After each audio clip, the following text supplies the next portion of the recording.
शिशुपाल मारा गया, सबके देखते देखते कोई कुछ नहीं कर पाया। युधिष्ठिर को वो वैभव प्राप्त हुआ है जो इंद्र के पास भी नहीं है। मेरे अंदर इतनी ईर्ष्या बढ़ गई है कि मैं इस आग से जल जाऊंगा। अगर मामा तुम मुझे बचा नहीं सके तो अब हमारा हस्तिनापुर जाके एक ही काम होगा, या तुम अपने शरीर को जला लेंगे या विष खा लेंगे या डूब करके मर जाएंगे, जीवित नहीं रहेंगे। और ऐसी युक्ति निकालूंगा कि सभा इंद्रप्रस्थ और मैं पांचों पांडव अस्त्र सहित तुम्हारे गुलाम हो जाएं, तुम मरने की बात छोड़ दो। दुर्योधन ने कहा, क्या विचार तुमने किया है?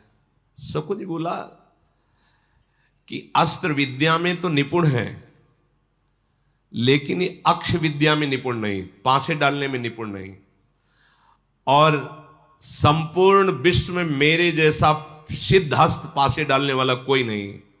कपट विद्या में प्रवीण, द्वित विद्या में प्रवीण, पासा जैसा चाहूंगा वैसा ही पड़ेगा। बस एक उपाय है, तुम महाराज धृतराष्ट्र को राजी करो, ऐलान करो कि पांडव द्यूत कीड़ा में पधारे। पर महाराज धृतराष्ट्र भी समझ न पावे कि हमारा उद्देश्य क्या है। बस ये कहो कि अब हम अपने भाइयों के साथ द्यूत कीड़ा खेलना चाहते हैं, मेरा पासा वैसे ही गिरेगा जैसा मैं चाहूंगा, बिल्कुल तुम संशय मत करना, केवल तुम अपने पिता को तैयार करो। दुर्योधन ने कहा, मेरी सामर्थ्य नहीं रहेगी कि मैं महाराज धृतराष्ट्र से इस विषय में बात करूं, आप ही बात करो। शकुनि गया, महाराज की जय हो, सिंहासन पर बैठे हैं, प्रज्ञा चक्षु, आंखें प्रगट में है नहीं। कौन? शकुनि आपके चरणों में प्रणाम करता है। महाराज, महाराज आपको तो पता नहीं है, दुर्योधन पीला पड़ रहा है, बहुत पतला हो गया है, बड़ी दयनीय दशा है, और उसका मनोभाव समझकर मुझे लगता है वो आत्महत्या करना चाहता है। महाराज कांप गए। धृतराष्ट्र बहुत प्यार करते थे दुर्योधन से। महाराज आप पता तो लगाइए कि ऐसा दुर्योधन को क्यों, क्या हो रहा है। दुर्योधन को बुलाया, गले से लगाया, बेटा मैंने ऐसा सुना कि तुम्हारा शरीर पीला पड़ रहा है, तुम कष्ट में हो, तुम्हारे दुख का कारण क्या है? ये शकुनि कहता है तुम्हारी कांति फीकी पड़ गई, तुम बहुत दुबले हो गए हो, तुम बहुत शोकित हो, तुम कुछ करना चाहते हो। पिता का एक कथन सुन करके अपने क्रोध को छुपाते हुए उत्तर दिया कि मैं महाराज युधिष्ठिर के वैभव को देखकर, सभा को देख करके, उनकी यश कीर्ति देख करके, राजाओं का नमन देख करके मैं अब जीना नहीं चाहता। मेरी कांति नष्ट हो रही है, मेरा विचार शिथिल हो रहा है, अब मैं उनके आगे नहीं जी सकता। मैं उनकी बढ़ती देख करके जीना नहीं चाहता। मैं युधिष्ठिर की लक्ष्मी देख करके जल रहा हूं। 88,000 स्नातकों का रोज भरण पोषण वहां होता है युधिष्ठिर के यहां। प्रत्येक की सेवा में 30-30 सेवक लगे हुए हैं, एक एक ऋषि की सेवा में। महाराज 10,000 लोग वहां रोज भोजन पा रहे हैं, दक्षिणा प्राप्त कर रहे हैं। ये अनंत धनराशि, अनंत वैभव देख करके मैं कैसे जीवित रहूं? शकुनि ने कहा, वही बात कहो जो हमने तुमसे कहा, ये सब बात कहने की जरूरत नहीं। बोले महाराज मैंने एक उपाय सोचा है जिससे हम शांत और सुखी हो सकते हैं। मामा जी द्यूत कीड़ा में बहुत विशेषज्ञ हैं, और आपकी आज्ञा हो जाएगी तो युधिष्ठिर कभी टालेंगे नहीं। उनको बुलाओ, द्यूत कीड़ा के लिए उनको बुलाओ, और द्यूत कीड़ा के उद्देश्य का जो हमारे हृदय में जलन हो रही है वो सफल हो जाएगी। उद्देश्य है कि वो पधारें और हमसे खेलें। छल विद्या का युधिष्ठिर को बोध ही नहीं है, वो कभी पासे खेले ही नहीं है। तो जब हम लोग खेलेंगे तो जीत जाएंगे तो हमारी जलन शांत हो जाएगी, मैं सुखी हो जाऊंगा। मैं राज्य लक्ष्मी का अपहरण पासे के द्वारा करना चाहता हूं। धृतराष्ट्र बोले तुम्हारा दिमाग खराब है? अरे विदुर जी मेरे महामंत्री हैं, और बिना मंत्री के आदेश के कोई कार्य नहीं होता राजा का, और वो कभी ऐसा आदेश कर सकते हैं कि पांडवों के साथ जुआ खेलो? दुर्योधन जी ने कहा हाँ तो ठीक है, विदुर जी के साथ रहिए, मैं आत्महत्या कर लेता हूं, मैं अपने प्राण त्याग देता हूं, आपको विदुर ही प्यारे हैं, ठीक है आप अपने कर्तव्य का पालन करो, मैं प्राण त्याग, मरिष्येहम असंशयम, मैं मरूंगा निश्चित। अरे नहीं नहीं बेटा, यही मोह, अगर कह देते मर जाओ तो मरता थोड़ी, वो नहीं मरता, पर वो होता है। आप विदुर जी के साथ रहिए, अब तो मेरा प्रयोजन ही क्या है आपसे, और आपका प्रयोजन मेरे से क्या है। जब ऐसा कहा तो महाराज धृतराष्ट्र बहुत गंभीर हो गए। कहा अच्छा तो ठीक है, सुनो एक बात गुप्त रखो, दिव्य सभा का तैयार करो जिसमें बैठकर जुआ अलग से खेला जाए। सेवकों को आदेश किया, हजारों स्वर्ण जटित रत्नों से खंभे तैयार किए गए, सभा भवन का निर्माण हुआ। जब सभा भवन का बहुत शीघ्र निर्माण हो गया तब सूचना हुई महाराज सभा भवन तैयार है। धृतराष्ट्र ने विदुर जी के पास दूत भेजा, क्योंकि बिना विदुर को सूचना के कोई कार्य नहीं हो सकता। महामंत्री का पद ही ऐसा होता है, छोटे भाई भी हैं, पर बहुत अंदर से कि कैसे विदुर से बात करूं। विदुर जी के पास सूचना पहुंची, महाराज आपको याद किए हैं। नजदीक आए विदुर जी, प्रणाम किया, क्या आज्ञा है महाराज। हमारी इच्छा है कि तुम पांडवों को बुलाओ और सब घर के बच्चे बैठ करके द्यूत कीड़ा खेलें। चरणों में मस्तक रख के कहा, घर के बच्चे, तुम्हें पता है कितना द्वेष है इसके अंदर, दुर्योधन के अंदर, शकुनी कितना मलिन हृदय वाला है। महाराज मैं आपके निश्चय को बिल्कुल काटता हूं, बिल्कुल ठीक नहीं है। ऐसा यत्न कीजिए जिससे अपने पांडवों के द्वारा अपने वंश का विनाश होने से अपने को बचा लीजिए। आप ये जो बोने जा रहे हैं ना बीज, ये आपके वंश के विनाश करने का है। धृतराष्ट्र ने कहा, हमें तुम्हारे उपदेश की जरूरत नहीं, जो मैं आदेश कर रहा हूं उसका पालन करो, ये भी राजा का अधिकार है। अशुभ हो या शुभ, हितकर हो या अहितकर, द्वैत क्रीड़ा होगी और तुम्हें जाकर के सूचना पांडवों को देनी होगी। विदुर जी ने कहा कि मान लीजिए मेरी बात, मैं बहुत बार आपसे प्रार्थना करके हाथ जोड़ के कहता हूं, मेरी बात मान लीजिए। अगर द्वैत क्रीड़ा हुई तो आपके वंश का विनाश निश्चित है। धृतराष्ट्र ने कहा, विदुर दैव ने जो सोचा होगा वही होगा, इस समय मेरी आज्ञा का तुम पालन करो। विदुर जी ने अन्यायपूर्ण ये आदेश सुनकर के बिल्कुल अभिनंदन नहीं किया, पर जाना ही पड़ेगा। अंदर ही अंदर बहुत क्लेशित होकर वेगवान रथ पर बैठ करके इंद्रप्रस्थ नगर में गए। देवी पांडवों ने सुना कि महाबुद्धिमान धर्मात्मा विदुर जी पधारे हैं। आगे आकर महाराज युधिष्ठिर जी ने अगवानी की, ब्राह्मणों से स्वस्ति वाचन कराकर उनका आदर सत्कार कराया। जैसे कुबेर का भवन ऐसे युधिष्ठिर जी का भवन है, राजमहल में ले गए और अजातशत्रु महाराज युधिष्ठिर ने विदुर जी का स्वागत करके पूछा, पिताश्री धृतराष्ट्र जी और समस्त कौरववंशी कुशल प्रश्न, सुखी हैं? अचानक आपका आगमन, विदुर जी आपका मन प्रसन्न नहीं दिखाई दे रहा है। धृतराष्ट्र जी सकुशल हैं? कोई घटना तो नहीं घट गई अचानक आपका? विदुर जी ने कहा, राजन महाराज धृतराष्ट्र स्वस्थ हैं, सब कौरव सुव्यवस्थित हैं, तुम लोग कुशल से हुई हो क्योंकि राजसूय यज्ञ भी हुई है, पर मैं बहुत दुखी हूं, मुझे करना पड़ेगा और कहना पड़ेगा आपसे जो नहीं कहना चाहिए। युधिष्ठिर ने पूछा, आप ऐसी क्या बात है जो नहीं कहने में हिचक रहे हैं?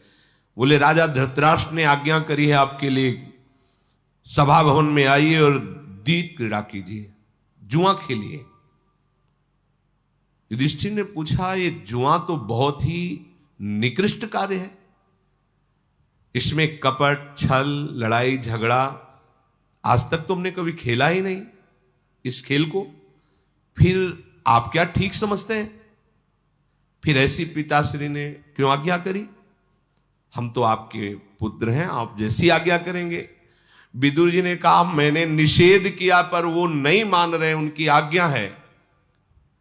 धृतराष्ट्र ने भेजा है आपको बुलाने के लिए, जिसमें तुम्हें कल्याण जान पड़े वो करो, मैंने आज्ञा बता दी, बकाया मेरी बिल्कुल रुचि नहीं कि आप वहां जाएं।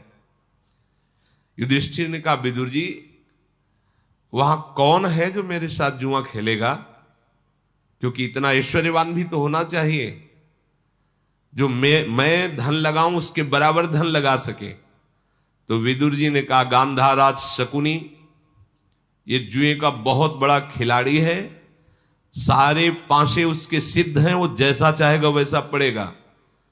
और राजा विवंशित, चित्रसेन, सत्यव्रत, पुरुमित्र, जय और दुर्योधन आदि ये सब अपनी संपत्ति लगाकर तुमसे द्यूत क्रीड़ा करेंगे। युधिष्ठिर बोले हमें तो बड़ा भयंकर कपट दिखाई दे रहा है, ये धूर्त दुष्ट जुआरी शकुनी ये कभी मंगल नहीं होने देगा। क्या विधाता ने क्या रचा है मुझे समझ में नहीं आ रहा, ऐसा क्यों बुलाया जा रहा है, क्यों राजा धृतराष्ट्र ऐसी आज्ञा दिए। पुत्र को पिता सदैव प्रिय है, इसीलिए मैं धृतराष्ट्र को बहुत सम्मान करता हूं और उनकी आज्ञा का कभी उल्लंघन नहीं कर सकता। यदि उन्होंने कहा है तो मेरी बिल्कुल इच्छा नहीं, मैं जानता भी नहीं खेलना, पर मैं चलूंगा। विजयशील राजा धृतराष्ट्र यदि सभा में ना बुलाते, कोई और कहता तो मैं कभी कदम न बढ़ाता, पर उन्होंने आदेश किया है, अब मेरा धर्म बनता है मैं जाऊं, पर यह शकुनी बहुत दुष्ट है। विदुर जी से ऐसा कहकर धर्मराज युधिष्ठिर ने तुरंत आज्ञा करी, सब बंधु बांधव सेवक द्रौपदी हस्तिनापुर के लिए तैयार हो। एक विशाल 60 वर्ष के गजराज पर सुंदर सोने का हौदा, ऊपर श्वेत छत्र, महाराज युधिष्ठिर उस पर विराजमान हुए और एक विशाल हाथी की पीठ पर गदाधारी बलवान भीमसेन राजा के आगे, नकुल सहदेव दाएं और बाएं और पीछे गांडीव धनुष लिए हुए अर्जुन, चारों तरफ से राजा की सुरक्षा होती।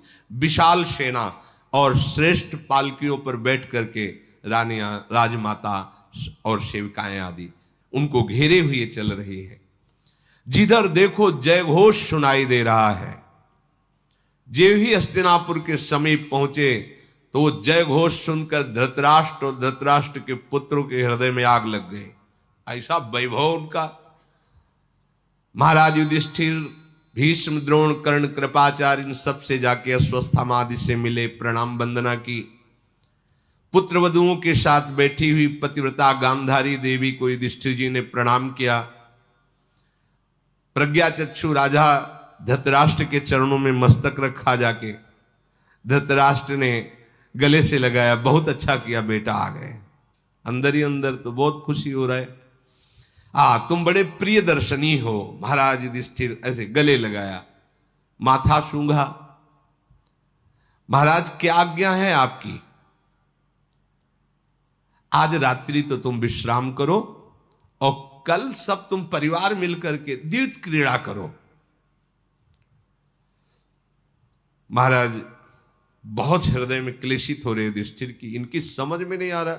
महाराज बिल्कुल खेलना नहीं चाहते, धर्मराज है, कभी ऐसा कभी पासे ही नहीं डाले। शकुनी बोला, जब सभा में प्रातःकालीन दिनचर्या करके महाराज युधिष्ठिर पधारे, आओ आओ चक्रवर्ती सम्राट महाराज युधिष्ठिर, पासे आपका इंतजार कर रहे हैं। देखो हम सब आपके दर्शन की अभिलाषा से बैठे हैं, आओ आओ स्वागत है। युधिष्ठिर ने कहा कि धूर्तता, ये जुआ एक धूर्तता है, छल है, पाप है जो नाश का कारण है। अगर तुम्हें क्षत्रियोचित पराक्रम दिखाना है तो आओ रणनीति से युद्ध करो, ये द्यूत क्रीड़ा से क्या करना है। शकुनी ने कहा क्रीड़ा क्रीड़ा होती है और युद्ध युद्ध होता है, ये भी युद्ध है, ये जुआरियों का युद्ध है। आओ, अगर सम्मान चाहते हो, क्षत्रिय कुल का धर्म रखना चाहते हो तो मैं तुम्हें ललकारता हूं, हमारे साथ युद्ध करो। कौन खेलेगा? दुर्योधन ने कहा हमारी तरफ से मामा जी पासा चलेंगे, धन हम लगाएंगे सब। कुंती नंदन डरो मत, शकुनी ने कहा पासा है किसी की भी तरफ पड़ सकता है, उसमें एक पक्ष जीतेगा और एक पक्ष हारेगा। अब पता नहीं कौन हारेगा कौन जीतेगा, तो डरते क्यों हो? दांव लगाइए। हमने ऋषियों से सुना है कि द्वैत कीड़ा निषेध है, फिर भी तुम यदि हमें ललकारते हो तो क्षत्रिय धर्म के अनुसार तुम्हारी शठता और दुष्टता और कपटता को जानते हुए भी मैं तुम्हारे साथ द्वैत कीड़ा करूंगा। यद्यपि मुझे आता ही नहीं है द्वैत कीड़ा खेलना, पर तुम ललकार रहे हो तो मैं तुम्हारे साथ बैठूंगा। पीछे नहीं हटने वाला। मैं क्षत्रिय कुल में पैदा हूं, यदि ललकार हो तो पीछे हटना नहीं। अब तो महाराज जुआ खेलने के लिए पांचों पांडव ऐसे बैठ गए। जुए का खेल आरंभ हुआ। महाराज धृतराष्ट्र बड़ी प्रसन्न मुद्रा में आकर सभा में बैठे। बुलवाए गए भीष्म जी, द्रोणाचार्य जी, कृपाचार्य जी, विदुर जी, ये सब मुंह हिल गए, असंतुष्ट होकर के राजा की आज्ञा के अनुसार बैठे। सिंह के समान विशाल वक्षाय स्थल, तेजस्वी ये भीम आदि, जैसे समुद्र में आवर्त, ऐसे मणियों का जो तेजस्वी हार उतारा। और युधिष्ठिर ने कहा ये हार मैं पहला रखता हूं। हां, मेरी ओर से भी दुर्योधन ने वैसे ही समान संपत्ति रखी हार। दुर्योधन ने कहा कि मामा तुम हमारी तरफ से पांसे फेंकिए, बस वो तो सिद्धहस्त, ये लो मैं जीत गया, दांव मेरा। युधिष्ठिर तुम्हारा वो कीमती हार गया, अब क्या लगाओगे? अरे शकुने, तू छल से मुझे हराना चाहता, पर फिर भी मैं नहीं उठूंगा। मेरे पास हजारों निष्कों से भरी हुई पेटियां बड़ी बड़ी, उनमें सब स्वर्ण के सिक्के रखे हुए हैं, हजारों, अक्षय धन है, वो सब दांव पे लगाया। चक्रवर्ती सम्राट है। युधिष्ठिर ने जे भी कहा दांव पे लगाया, उसने फिर पासे चले। लो महाराज, ये भी पासा मेरे तरफ, मैं जीत गया तुम्हारा वो सब स्वर्ण पेटियां। युधिष्ठिर ने कहा मैं जिस रथ पर बैठता हूं वो रथ पूरे विश्व में नहीं ऐसा। मेघ की गर्जना होती है और जहां जैसे चलाया जाए, आकाश में, जल में, थल में, वैसे चलते हैं घोड़े। राष्ट्र उसके सामने झुकता है। मैं घोड़ों सहित वो रथ दांव पे लगाता हूं। लो महाराज, ये भी मैं जीत गया। एक भी पासा युधिष्ठिर की तरफ नहीं पड़ रहा हूं, सिद्धहस्त है। अब क्या लगाओगे? 1,00,000 तरुणी दासियां जो सब स्वर्ण आभूषणों से युक्त हैं और बहुमूल्य आभूषण रत्न उनके पास हैं और वो महलों में रहती, वो महल, वो रत्न, वो आभूषण, वो दासियां सब दांव में। जीत का निश्चय करके फिर पासा, ये दांव भी मैं जीत गया युधिष्ठिर, अब क्या लगाओगे? लाखों दास हैं जिनके महल हैं, वैसे ही आभूषण और संपत्तियां हैं। लो महाराज, ये भी मैं जीत गया, अब क्या लगाओगे? सुबल कुमार, जितने मेरे राज्य में सेना में हाथी हैं वो सब दांव पे लगा दिए। वो उसका बस यही था, पासा फेंकना वैसे ही पड़ना। लो, मैं तुम्हारे हाथियों को भी जीत गया, अब क्या लगाओगे? शकुनी बहुत जोर से हंसा। मेरे पास जितने भी रथ हैं, जितने भी घोड़े हैं, अब अपार सेना बल, वो सब मैं दांव में लगाता हूं। लो, ये भी मैं जीत गया। जो मैंने पश्चिम दिशा में विजय प्राप्त की, जितना ऐश्वर्य, जितना बल, जितने राजा, दक्षिण दिशा में, पूर्व दिशा में, उत्तर दिशा में चक्रवर्ती सम्राट है, सब जीत ले। मैं इंद्रप्रस्थ को दांव में लगाता हूं। अब वो जुआ का खेल, इंद्रप्रस्थ विगत, सेना, दास, दासियां, चक्रवर्ती, सम्राट पद। विदुर जी खड़े हुए और कहा युधिष्ठिर होश में, तुम्हें पता है तुम क्या करते चले जा रहे हो? अरे शकुनी, तुझे पता नहीं है जब पांडव क्रुद्ध होंगे तो तेरा क्या होगा। युधिष्ठिर, मरणासन पुरुष को जैसे कुछ समझ में नहीं आता, ऐसे तुम्हारे को समझ में नहीं आ रहा। होश में हो जाओ। तुम मनोभाव नहीं समझ रहे इस छली कपटी शकुनी का। अरे शकुनी, दुर्योधन, कोयले में तो कुछ बचता है, तेरे में कुछ नहीं बचेगा। जिस समय महावीर क्रुद्ध हो जाएंगे, बंद कर दो, यही बंद कर दो, अब बंद कर दो। ये जुआ का अंतिम निर्णय, वंश विनाश होगा। महाराज धृतराष्ट्र, बंद करवा दीजिए। भीष्म जी, वाल्मीकि जी और बड़े बड़े प्रतापी जन, मेरी बात मान लो, ये बंद करवा दीजिए। दुर्योधन ने कहा, हमारा खाते हो और हमारे विरोध में चलते हो, सभा से तुम्हें अभी निष्कासित कर देंगे। शांत बैठे रहो। विदुर जी को, भीष्म जी, द्रोणाचार्य जी को बहुत बुरा लगा कि मूर्ख सबका अपमान कर रहा है। पर महाराज धृतराष्ट्र राजी, राजा राजी तो कौन कर, सब सर झुकाए बैठे हैं। दुर्योधन ने कहा कि जैसे गोद में सांप को पाल ले तो काटता ही है, ऐसे विदुर स्वामी द्रोह करने वाले तुम हो। खूब तुम्हारी सेवा और सत्कार हो रहा है, पर हमारा ही विरोध कर रहे हो। चुप होके बैठ जाओ। शकुनी बोला, युधिष्ठिर, अब बताओ क्या हारोगे? तुम्हारे पास तो न राज्य रह गया, न सेना रह गई, न धन संपत्ति, न दास दासियां। मेरे आभूषण, हम पांडवों के आभूषण जितने शरीर में हैं, वो सब। शकुन ने छल का आश्रय लेकर पुनः पासा। लो महाराज, तुम्हारे आभूषण भी जीत गए। अब युधिष्ठिर थोड़ी देर शांत। शकुन ने कहा, सोचो सोचो महाराज, अब क्या दांव पर लगाओगे? मेरी विजय हुई है। महाराज युधिष्ठिर श्याम वर्ण तरुण लाल नेत्र सिंह के समान कंधे वाले ये जो नकुल बैठे हुए हैं, इनको मैं दांव पे लगाता हूं। हाय हाय मच गई सभा में कि क्या हो रहा है। शकुनी बोला, लो महाराज, तुम्हारे नकुल भी हमारे दास बन गए, मैं जीत गया। अब क्या लगाते हो? युधिष्ठिर बोले, सहदेव परम धर्मात्मा और महावीर है, मैं इसको दांव में लगाता हूं। उसका तो एक ही काम। लो महाराज, ये आ गए 6, मैं जीत गया। अब महाराज क्या लगाते हो? ये भयंकर बलशाली महावीर भीम को मैं दांव पे लगाता हूं। फिर अर्जुन को। अब महाराज क्या दांव पे लगाओगे? दांव अगर लगा दीजिए तो अभी जीतने का समय है। युधिष्ठिर,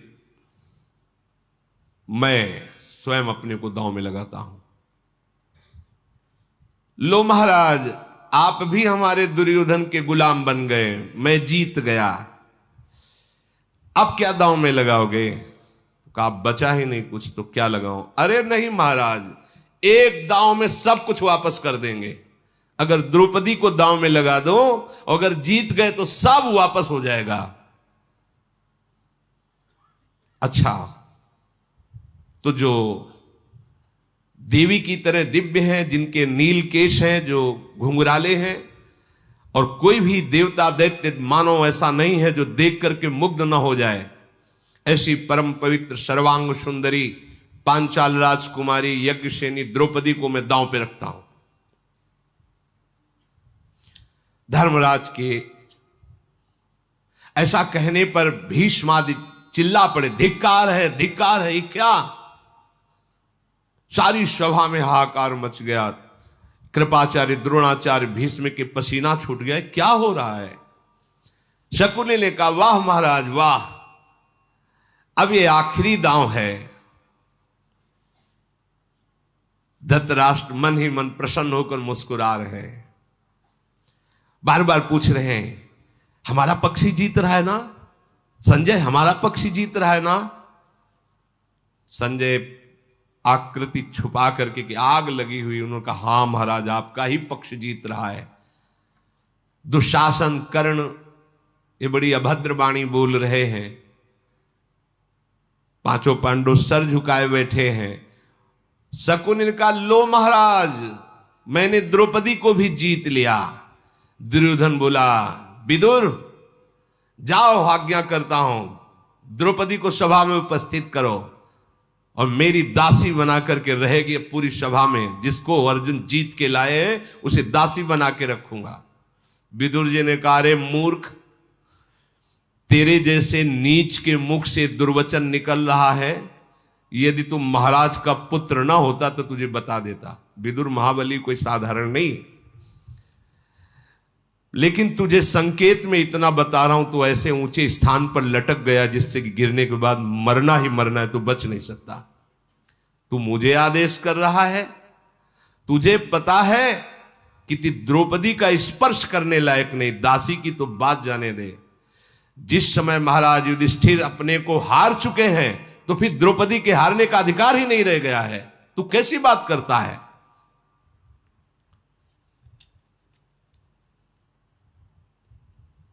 कोई भी ऐसा गृहस्थ वनवासी तपस्वी विद्वान नहीं है जो महाराज युधिष्ठिर का सम्मान न करता हो। विदुर जी ने कहा तेरे जैसा कुत्ते स्वभाव का ही ऐसा बोल सकता है, भूख सकता है कि द्रौपदी को सभा में लाके मेरी दासी बनाया जाए। दुर्योधन बड़ा उन्मत्त हो रहा था, कहा विदुर धिक्कार तुझे, बैठा रहे तू बूढ़ा हो गया है। और उसका निजी सेवक प्रातिकामी उसे कहा जाओ प्रातिकामिन द्रौपदी को यहां लेके आओ, डरना मत, पांडव दास हैं, ये आंख भी नहीं उठा सकते। विदुर तो डरपोक है इसीलिए मेरी बात काट रहा है, और वृद्ध हो गया उसे क्षमा किया, तू जा। राजा की आज्ञा शिरोधार्य करके जो आज्ञा महाराज राजभवन में प्रवेश किया और द्रुपद कुमारी के सामने जाकर प्रणाम होके कहा कि जुए के मत से उन्मत्त होकर महाराज युधिष्ठिर आपको जुए में हार गए हैं और अब आपको सभा में बुलाया है दुर्योधन ने। द्रौपदी ने कहा प्रातिकामिन तू ऐसी बात कैसे कह रहा है, कहीं जुआ में पत्नी भी हारने की कोई चीज होती है क्या? महाराज युधिष्ठिर ऐसा कैसे कह दिए?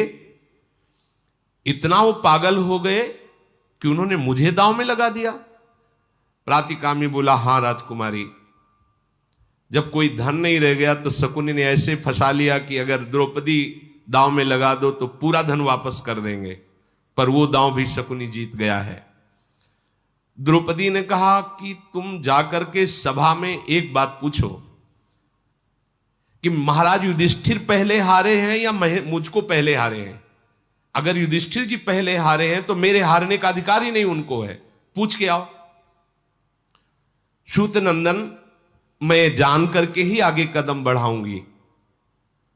प्रतिकामी ने सभा में जाके बीच में खड़े होकर के बात पूछी कि द्रौपदी आप सब सभासदों से पूछना चाहती है कि महाराज युधिष्ठिर पहले अपने को हारे हैं या मेरे को।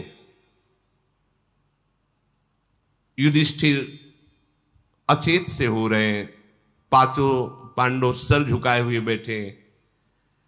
प्रतिकामी को किसी ने कोई उत्तर नहीं दिया।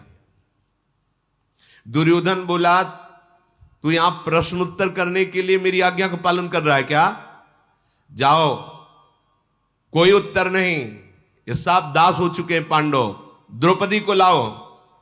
फिर राजभवन में गया और व्यथित होकर के बोला राजकुमारी ये आप जानती हैं दुर्योधन का स्वभाव, सभा में बुला रहा है, मुझे तो ऐसा जान पड़ता है कि महाविनाशकारी समय उपस्थित हुआ है।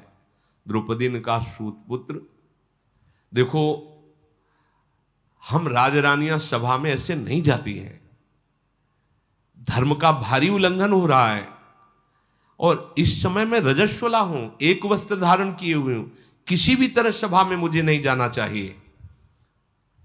सूतकामी ने पुनः जाकर के कहा कि सभासदों क्या द्रौपदी के सभा में आना उचित है, ये पूछ रही द्रौपदी। दुर्योधन ने क्रोधित होकर कहा कि तुझे कहा था लिवा के लाना है द्रौपदी को, वो उधर बात कर रहा था कि युधिष्ठिर ने जो एक निजी सेवक था उसे इशारे से कहा, द्रौपदी से बोलो तुम्हें आना ही पड़ेगा, मैं हार चुका हूं, यहां कोई तुम्हारे उत्तर देने लायक नहीं बचा है। अगर तुम आकर धृतराष्ट्र के पैरों में पड़ के रो दोगी तो शायद वो कुछ बात बन जाए, तुम आकर के उनके सामने खड़ी हो जाओ। जब तुम सभा में आकर के रोगी तो शायद ये भीष्म जी द्रोणाचार्य जी पक्ष ले लें। मैं किसी काम का नहीं रह गया हूं, धर्म से मैं हार चुका हूं। महात्मा पांडव सत्य के बंधन से बंधे रहने वाले हैं। जब उन्होंने जाकर के सूचना दी कि महाराज युधिष्ठिर ने ऐसा संकेत किया है, जाओ प्रतिकामी अब द्रौपदी को लेके आओ, तो उसने कहा महाराज मुझे मृत्यु दंड दे दो पर मैं द्रौपदी को यहां सभा में नहीं लाऊंगा, उन्हीं का दूत है। मैं क्या बार बार उत्तर दूं उस तपस्विनी को, आप कोई उत्तर नहीं देते, केवल सभा में ले आओ तो आप मुझे मार डालिए, मैं सूत पुत्र हूं, आपका दास हूं, मार डालिए। दुर्योधन बोला दुशासन तू खड़ा हो, हटा इस दास को और जा, जैसे बने तैसे उसे बाल घसीटते हुए सभा में ला। राजकुमार दुशासन 10,000 हाथियों का बल रखता है, महल में गया और असभ्य बर्ताव से बोला पांचाली आओ आओ, हम लोगों ने तुम्हें जुए में जीत लिया है, अरे अब लाज छोड़ो और दासी बनो हम सबके। विशाल नेत्रों वाली द्रौपदी, ये धर्म के अनुसार हमने तुम्हें प्राप्त किया है, वैसे जैसे पांडवों का सेवन करती थी ऐसे अब कौरवों का सेवन करो। द्रौपदी महान दुख से भयभीत हो गई, बार बार पसीना आ रहा है कि अब कोई बचाने वाला नहीं, कोई उत्तर नहीं। सोचा कि ये महाबली पकड़ लेगा तो भागी, जहां गांधारी आदि बड़े बुजुर्ग स्त्रियां बैठी थी। दुशासन बड़े रोष में गरजता हुआ दौड़ा और वहां के पहुंचने के पहले ही उसके नीले केशों को हाथ में लेकर के और घसीटना प्रारंभ किया। ओहो, राजसूय महायज्ञ के अवभृत स्नान में जिन बालों को परम पवित्र मंत्रों के द्वारा स्नान कराया गया था, महापराक्रमी पांडवों का भय न रखते हुए दुशासन ने ऐसा अभद्र व्यवहार किया। बहुत ही नीच कर्म है। बलपूर्वक बाल पकड़कर घसीटते हुए जैसे कोई अनाथ को घसीटता है, दुशासन आगे बढ़ा। द्रौपदी बालों को पकड़े हुए बलात् घसीटते हुए ले जा रहा है, वो झुकी हुई आगे बढ़ी जा रही। द्रौपदी का शरीर पीड़ा से झुक रहा है, ऐसे वो बाल खींच रहा है और कहती दुशासन तुझे पता है मैं रजस्वला हूं, शरीर पर एक वस्त्र है, क्या उचित है सभा में ले जाना? फिर भी बहुत प्यार से द्रौपदी जी कि तू समझ तो भाई, कोई गैर तो है नहीं ना। अरे भाई 3, 4, 8, 10 जितने भी एक पिता के पुत्र होते परिवार ही तो माना जाता है। फिर महाराज पांडु, महाराज धृतराष्ट्र सगे भाई हैं, उन्हीं के हम वंश में ऐसा अभद्र व्यवहार। संबंध में तो माता की तरह पावन संबंध होना चाहिए, बड़े भ्राता की बधू। तू दुशासन ऐसा क्यों कर रहा है? दुशासन कुछ नहीं सुन रहा, बस गलत बोलता जा रहा है और द्रौपदी के बाल खींचता हुआ, झकझोरता हुआ द्रौपदी वस्त्र संभालती, लड़खड़ाती हुई वो सभा की तरफ घसीटता हुआ ले जा रहा है। देखो, जब तक जीव भगवान का आश्रय नहीं लेता तब तक कुछ भी कर ले सुख शांति को प्राप्त नहीं होता। भगवान का आश्रय लेने वाला यदि कहीं किसी विपत्ति और दुख में फंसता भी है तो उसको ये न समझा जाए कि इसके भजन का फल, इसके साधन का क्या फल होगा। निश्चित समझो, हर विपत्ति कोई महान फल देने वाली होती भक्तों के जीवन में।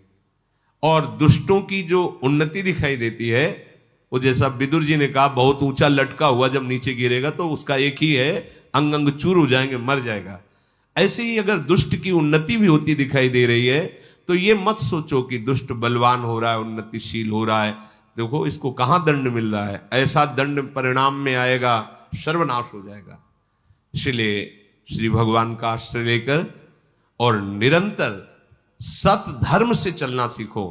थोड़ा विपत्ति, थोड़ा संकट, थोड़ी समस्याएं आ सकती हैं पूर्व के अनुसार, पर महामंगल, महामोद और जन्म परंपरा का नाश ये निश्चित होगा जो भगवान की शरण में भगवान का स्मरण करता है।